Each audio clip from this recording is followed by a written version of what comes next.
불출마해야 한다는 주장이 언뜻 들으면 논리적으로 타당한 것처럼 들리지만 심각한 결함이 있습니다. 전제 자체가 잘못됐어요. 저는 오히려 이번에 불출마하게 되면은 지금까지 투쟁한 것들이 모두 수포로 돌아갈 위험이 상당히 높은 판이다. 즉, 선택의 여지가 없다고 보고 있습니다. 중요한 이야기니까 좀 자세히 이야기해 볼게요. 일단 불출마 측 주장에는 중요한 결함이 있습니다. 두 가지 시나리오가 대표적이죠. 하나는 이번 판에 한동훈이 불출마하면 지방선거 필패할 테고 그럼 한동훈 입지가 자연스럽게 커질 거라는 의견. 다른 하나는 어차피 특검이 시작될 테고 친윤들은 자연스럽게 와야 될 테니까 그때 등장할 타이밍이 있을 거라는 주장입니다. 먼저 첫 번째 안은 죄송하지만 현실적으로 가능성이 없습니다. 가장 중요한 전제 하나가 빠졌거든요. 바로 상대가 지극히 상식적이고 책임감 있게 물러설 줄 아는 사람들이라는 전제입니다. 대놓고 후보 바꿔치기를 시도하는 사람들 아닌가요? 지금도 반성은커녕 무책임하게 뭉개고 있습니다. 이젠 아예 당원들 눈치조차 안 보는 것 같습니다. 친윤 세력만 문제가 아니죠. 한동훈이 불출마하면 당선 가능성이 현재로서 가장 높은 사람은 무려 20번 넘게 스스로 내뱉은 단일화 약속 따윈 눈도 깜짝 안 하고 뒤집은 걸로 유명한 분 아닌가요? 이들이 지방선거에 참패했다고 과연 책임지고 순순히 물러날까요? 70명이 넘는데 또 얼굴만 갈아 끼우고 세신한 척하고 뭉개겠죠. 왜냐? 지방선거보다 더 먹을 게 많은 판이 총선 지휘권 가진 당대표 자리 아닙니까? 현실적으로 저들이 양보할 가능성은 제로에 가깝습니다. 오히려 이번에 당권 주게 되면 한동훈이 절대 돌아오지 못하도록 모든 수를 동원해서라도 구멍이란 구멍은 다 틀어 막을 가능성이 높습니다.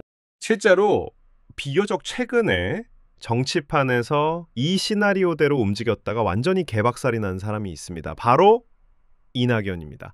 과거 이낙연이 한순간 잘못된 선택으로 한 방에 나락으로 떨어진 구도가 지금 한동훈이 처한 구도와 상당히 유사한 점이 많습니다. 3년 전 민주당 대선 경선에서 이낙연이 이재명에게 패배한 건 다들 알고 계실 텐데요. 그때 득표율이 이재명은 50%, 이낙연은 39%였습니다.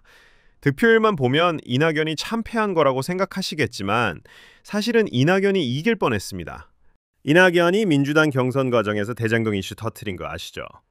문제는 적극적으로 공격했어야 했는데 너무 소극적으로 문제 제기하는 바람에 당시 민주당 지지층이 심각성을 너무 뒤늦게 알아차린 겁니다. 투표 거의 마지막 날에서야 표심에 반영됐어요. 이재명이 1차, 2차 순회 경선까지는 계속 50% 과반 넘게 압승 가도를 달리다가 마지막 3차 투표에서 완전히 뒤집히는 충격적인 결과가 나왔습니다. 3차에서 이낙연이 압승한 결과가 나온 겁니다. 당시 이낙연이 3차 때 받은 득표율이 60%가 넘었고 이재명은 30%도 못 받았어요. 누가 봐도 대장동 이슈가 뒤늦게 반영된 결과라고 봐야겠죠. 아무튼 민주당 경선 방식이 1, 2, 3차 득표한 걸 총합산하는 좀 특이한 방식이라서 결과적으로는 이낙연이 참패하고 말았는데요. 3차에서 역전된 것 때문에 정치판에 이 후폭풍이 크게 불었습니다. 투표율이 2, 3일만 뒤에 있었어도 이낙연이 이겼을 거다. 지금이라도 후보 교체해야 되는 거 아니냐. 이런 소리들이 여기저기서 나왔어요. 경선 불복 움직임이 상당히 거셌던 걸로 기억합니다.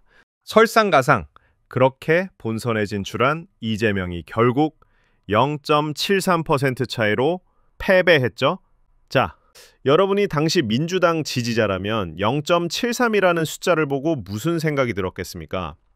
아마 한동훈 지지했던 분들은 그 심정 너무 잘 아실 겁니다. 이낙연이 나갔으면 무조건 이겼을 거라는 여론이 실제로 들끓었습니다. 대선 패배 책임론이 친문계를 중심으로 터져나왔습니다.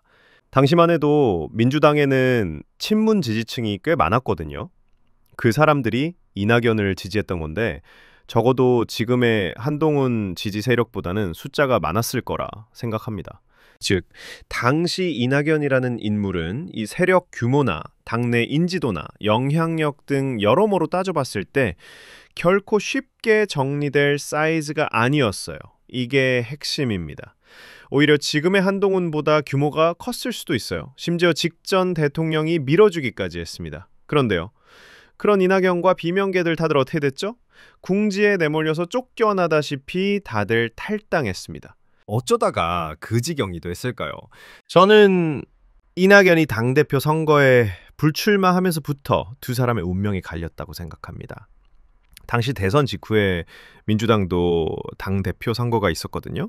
근데 이낙연이 불출마를 한 겁니다. 반면에 이재명은 상식을 깨는 결정을 했습니다. 분명 본인 사법 리스크 때문에 졌으니까 당연히 패배 책임을 지고 불출마할 거라 다들 예상했었거든요. 근데 이재명은 그 모든 걸 뭉개고 젖잘싸 구호를 퍼뜨리면서 당대표 선거에 출마한 겁니다. 결과는 너무나 뻔했죠. 최대 경쟁자가 사라진 선거였잖아요. 굉장히 수월하게, 그것도 압도적인 득표율로 당대표에 당선됐습니다. 이낙연이 엄청난 악수를 준 겁니다. 아니, 본인이 그렇게 이재명을 경선 때 비판했으면 당대표 선거에 출마해서 이재명 같은 사람이 당대표 되는 건 막아야겠다고 강하게 주장했어야죠. 공격해야 할 타이밍에 홀라당 발을 뺀 겁니다. 그 후에 상황이 어떻게 흘러갔을까요? 좌파 진영의 모든 스피커와 자원들이 이재명을 중심으로 돌아가기 시작했습니다. 당의 주인이 바뀌고 주력 스피커들이 모두 젖잘싸라고 외치니 지지층의 생각도 빠르게 바뀌어갔습니다. 얼마 전까지만 해도 이낙연이 나갔으면 이겼을 선거라고 외치던 사람들이 불과 몇 개월 사이에 이낙연 때문에 졌다라고 외친다고 생각해보세요. 물론 이낙연 측에서도 반박하긴 했습니다. 어떻게 됐을까요? 당연히 CR도 안 먹혔습니다. 오히려 역풍만 오지게 맞았어요. 이낙연이 잠시 뒤로 물러나 있던 그 몇 개월 사이에 친명계가 지지층을 장악하는 데 성공한 겁니다. 불과 몇 달 만에 판이 완전히 뒤집혔어요. 개인적으로 이낙연이 불출마하면서 본의 아니게 이재명이 압도적인 득표로 당대표에 당선될 수 있는 판을 깔아준 꼴이 됐다고 생각합니다. 그게 이재명이 그 당을 빨리 장악하는데 제법 영향을 미쳤다고 생각해요. 압도적인 차이로 이기면서 당원들로부터 면죄부를 받은 셈이 됐거든요. 반면에 압도적인 차이로 패배한 측에서는 승복하게 되는 효과가 발생합니다. 내가 이번 판은 선택의 여지가 없는 판이다, 무조건 나가야 하는 판이라고 주장하는 이유가 이겁니다. 이낙연의 정치적 운명이 그 당시 당대표 불출마에서부터 꼬이기 시작했다고 저는 생각합니다. 지금 중도 보수들이 친윤 세력에 분노하고 있죠. 당시 이낙연 지지층과 좌파들도 이재명에 대해서 패배 책임론을 들고 극렬하게 분노했어요. 어떻게 범죄 혐의가 있는 사람이 대통령 될 생각을 하고 당을 이끌 생각을 하냐, 이런 지극히 상식적인 주장을 한 겁니다. 당내 세력이 둘로 나뉜 거죠. 절반이 자기 의견에 동조하고 있으면 이낙연이 그 세를 이용해서 계속 이재명에 대항해 적극적으로 싸웠어야죠. 무엇보다 본인이 던진 화두잖아요. 대선 패배 책임론과 대장동 이슈를 들먹이면서 공세적으로 나갔어야 할 시점에 어이없게 물러선 겁니다. 그러니 상식적인 주장을 하던 사람들의 목소리는 공허한 외침이 된 거예요. 내심 지지자들이 알아서 싸워줄 거라고 생각한 걸까요? 그렇게 생각했다면 오산이고 무책임한 겁니다. 대중은 대신 싸워주지 않아요. 본인이 맨 앞에서 그 사람들 목소리를 대표해서 냈어야죠.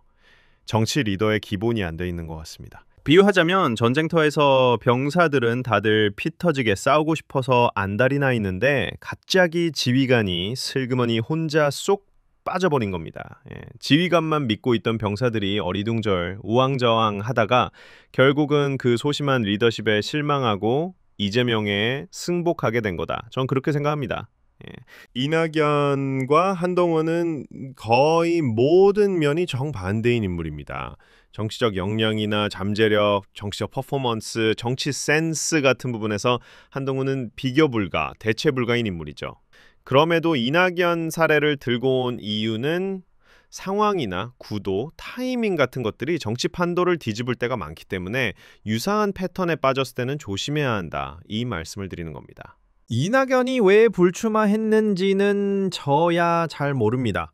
추측을 해보자면 이재명 같은 사람이 당대표가 되면 어차피 말아먹을 거고 윤석열이 알아서 매장시켜 줄 테니까 이재명이 나가리 되면 당원들이 알아서 자신을 추대하게 될 거라고 예상해서 불출마한 게 아닌가 하고 추측만 할 뿐입니다. 지금 한동훈 불출마파가 밀고 있는 시나리오와 상당히 유사하죠? 자, 특검 시나리오도 마찬가지로 현실성이 많이 떨어집니다. 특검이 시작되면 저들 중 몇몇 혹은 몇십 명은 수사받고 재판에 끌려다닐 거라는 주장은 저도 동의합니다. 그런데요, 그렇다고 한동훈한테 양보하게 될 거다? 저는 그럴 가능성이 거의 없다고 봅니다. 지금의 정치판은 그냥 개판 아닌가요? 범죄자들이 배지 뒤에 숨어서 수사를 피하고 당과 지지층을 방패막이 삼아 대법원까지는 기본으로 버티는 것도 모자라서 판결마저도 승복하지 않는 패턴이 고착화됐습니다. 민주당이 하는 방식을 3년 내내 봐왔기 때문에 그대로 따라 할 거고 이미 그렇게 하고 있죠. 앞에서 이야기했잖아요. 절대 혐의를 인정하지도 않을 거고 수사와 재판이 시작되면 오히려 당과 배지 뒤에 숨어야 하니까 지금보다 더욱 한동훈한테 공천권이 들어가는 일만큼은 필사적으로 막으려 할 겁니다. 정치 탄압이라고 외치면서 이 사태의 원흉에 한동훈을 억지로 끼워넣고 이게 다 탄핵, 찬성했기 때문이라고 지지자들을 상대로 가스라이팅을 계속 하겠죠. 실제로 생각보다 많은 분들은 이미 오래전부터 한동훈이 원흉이라고 믿고 있어요. 탄핵 반대 당론을 무효화하지 않고 계속 버티는 이유가 저걸 무효화하는 순간 자신들을 방탄해줄 지지층이 명분을 잃고 뿔뿔이 흩어질 것 같으니 필사적으로 피하는 거라고 생각합니다. 이렇듯 친윤 세력과 친한계는 지금 생존을 걸고 서로 눈앞에 총을 겨누고 있는 상황입니다. 눈 시퍼렇게 뜨고 감시하고 있어도 저들은 온갖 짓을 저질렀어요. 그런데 이 상황에 한동훈이 갑자기 자발적으로 등을 내보이는 상황을 저들이 가만히 두고 볼까요?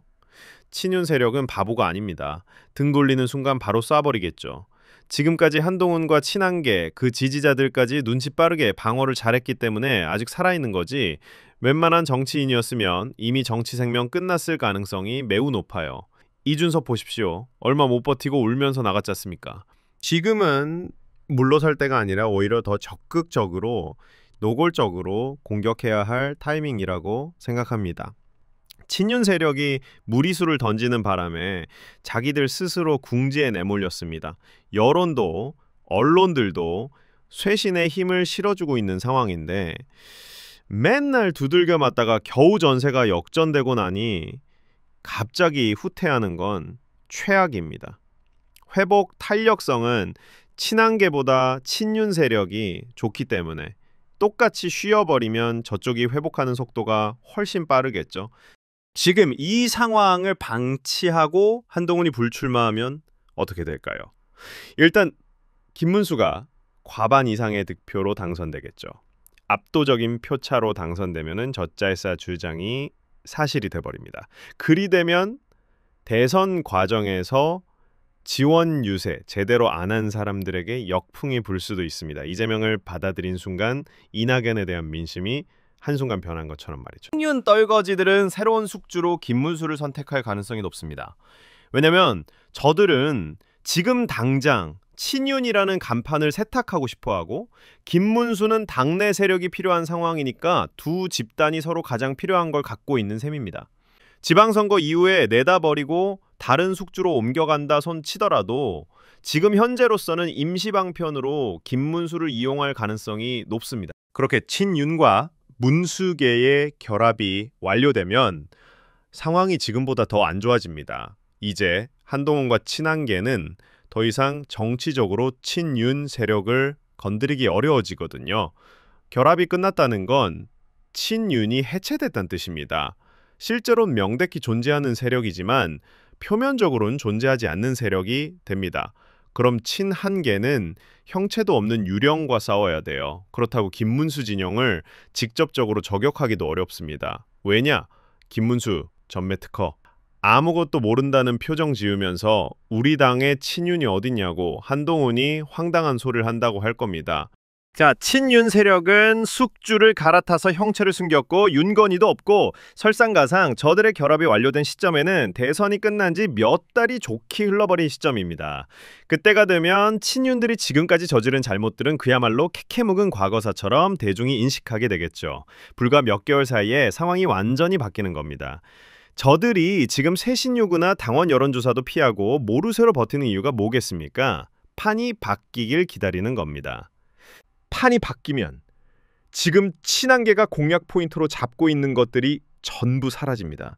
계엄과 탄핵, 사기 경선 관련 책임론을 더 이상 꺼내기가 궁색해질 수 있어요. 사람들이 더 이상 듣기 싫어하게 된다고요.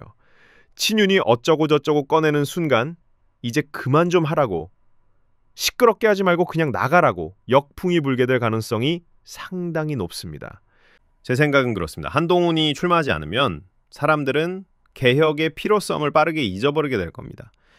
결국은 새로운 당대표가 제시하는 방향에 적응하게 되겠죠. 대충 개혁했다 치고 통합 외치면서 다 같이 가야 한다고 할 가능성이 높습니다. 민주당 지지자들이 이재명을 받아들인 순간 그 반대편에 있던 이낙연은 자동으로 배척됐습니다. 그런 심리적 작용이 일어나면 한순간에 망할 수 있어요. 그러니 한동훈을 지지하는 당원과 보수가 많다는 사실을 이번에 모두에게 각인시켜줄 필요가 있습니다. 그러기 딱 좋은 판이 이번 전당대회라고 생각합니다.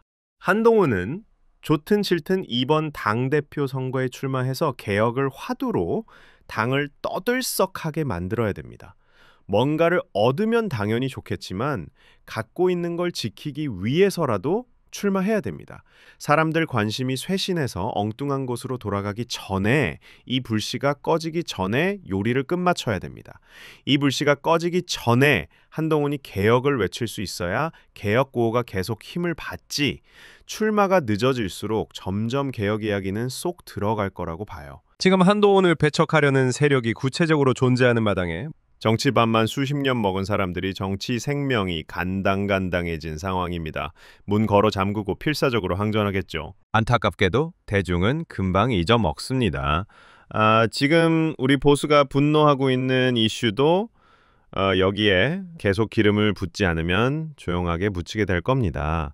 뭉개다 보면 다른 이슈들이 또 튀어나오고 대중은 또 금세 거기로 우르르 지난 일엔 금방 무관심해지겠죠. 솔직히 쉬운 판이라고는 못하겠습니다. 한동훈이 아니라 다른 정치인이었다면은 그냥 굴출마하라고 했을 거예요. 아시다시피 정치 경력만 많고 1인분도 제대로 못한 정치인이 대부분이잖아요. 선수가 한동훈이기 때문에 이 판에서 적어도 손해는 절대 안 볼 거라 생각합니다. 여러분은 어떻게 생각하십니까? 물론 순전히 개인적인 생각일 뿐이니 참고만 하시기 바랍니다.